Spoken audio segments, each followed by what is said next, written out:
Hey everybody, Glyne here, and it is time for another leadership truth. And this week's truth is beware of energy vampires. Energy vampires. Oh my gosh. Have you ever had those people where, you're kind of looking forward to seeing them, and then when you're with them, it's like they suck all the energy out of you and you leave thinking, what just happened?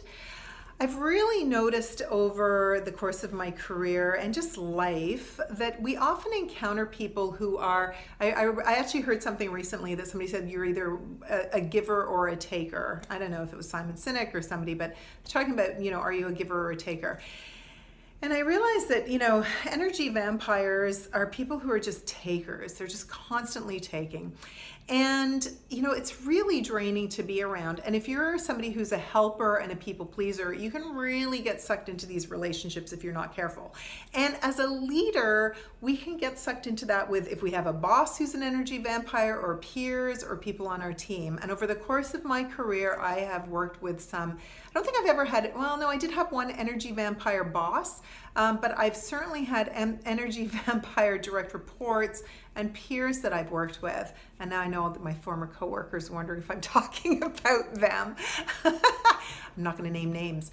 But here's the thing. A lot of that has to do with me and my inability to put around boundaries, right? So the key thing, if you find that there's somebody who's sucking your energy, the key thing to think about is what are the boundaries that you need to put in place to maintain your energy. And that can be cutting off conversations that go down a certain depth, making sure that, you time limit meetings if you're going to be with somebody who can, go off on tangents and talk about all the problems in their lives and all of those kinds of things.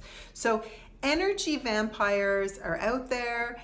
They need to be managed. And I'm not saying you don't be supportive to people who need your support, but there is a difference. I'm not talking about that. I am talking about the people who just truly just suck your energy out of you. Okay? So have a great week, everybody. Watch out for those energy vampires. Set up some boundaries. If you're looking for great thinking on boundaries, check out Brene Brown's work and research. Lots of great thinking on boundaries in her books. And I will look forward to seeing all of you next week, again with another leadership truth. And be sure to check out our book back there. Did I really sign up for this? By visiting our friends at Indigo and all other top online retailers. Have a great week. See you next week.